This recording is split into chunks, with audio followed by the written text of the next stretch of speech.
আজকে যে একটা ঘটনা ঘটে গিয়েছে, এটা পিছনের দিকে না তাকিয়ে কিভাবে এই সমস্যাকে সুন্দর করে একটা সমাধান করার জন্য যায়, ওনারা খুবই পজিটিভলি ওনাদের আইডিয়াগুলো দিয়েছেন। হ্যাঁ, দুই পক্ষেরই কিছু না কিছু ওনাদের পক্ষে বক্তব্য আছে। যেহেতু আমরা জানি যে কোনো সমস্যা কখনো তো এক হাতে হয় না, তাহলে কখনো এক হাতে বাজে, তাহলে কিন্তু দুই হাতেই বাজে।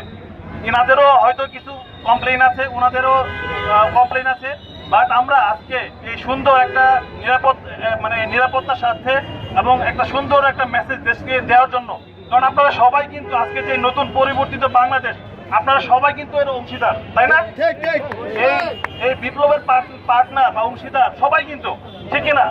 আমরা ঐক্যবদ্ধ হয়ে কিন্তু একটা নতুন একটা আজকে পরিস্থিতি নিয়ে এসেছি, ঠিক কিনা?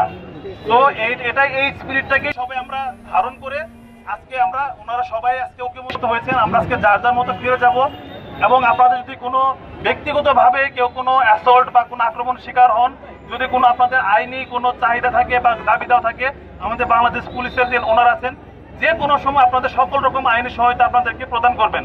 সবাই গঠনমূলক বিবৃতি দিয়েছে, ইতিমধ্যে আপনারা শুনেছেন। সন্ধ্যার পর থেকে আপনার বৈষম্য বিরোধী ছাত্র আন্দোলনের যে প্রতিনিধিরা থানা প্রিমাইজে অবস্থান করছিল, এবং সন্ধ্যার পরে থানার বাহির থেকে ছাত্র দলের প্রতিনিধিরা এসছেন। তো দুদিকে অবস্থান করছেন, এখানে শান্তিপূর্ণ সহ অবস্থান ছিল। পরবর্তীতে আমরা দুদলের সম্মানিত প্রতিনিধিদের নিয়ে আমরা বসছি এবং শান্তিপূর্ণভাবে আলোচনা হয়েছে। আমি একটা কথাই বলতে চাই, আমি একটা কথা স্পষ্ট মেসেজ দিতে চাই। মেসেজটা হলো যে আপনার এই আন্দোলনকে ঘিরে, এই অবস্থানকে ঘিরে কেউ যদি কেউ আহত হয়ে থাকেন বিন্দু পরিমাণ, তাহলে সেই ক্ষেত্রে আমরা থানার দরজা খোলা আছে, আমরা আসলে আইনগত ব্যবস্থা নিতে বাধ্য, আমরা আইনগত ব্যবস্থা নিব। সবাই মিলে কাঁধে কাঁধ মিলিয়ে একসাথে আমরা আন্দোলন করেছি। এই জুলাই বিপ্লবের সেই ধারাবাহিকতা, সেই স্পিরিট আগামী দিনে আমরা যাতে অব্যাহত রাখতে পারি। আমাদের মাঝে যে সমস্ত ভুল বোঝাবুঝি হয়েছিল মুস্তফা হাকিম ডিগ্রি কলেজ নিয়ে, তার পরবর্তীতে যা যা হয়েছিল সব কিছু নিয়ে বৈষম্য বিরোধী ছাত্র আন্দোলন এবং আমাদের ছাত্র দলের প্রতিনিধি এবং আমরা এখানে যারা বিভিন্ন ছাত্র অঙ্গ সংগঠনে যারা উপস্থিত ছিলাম, সুন্দর একটি আলোচনা হয়েছে।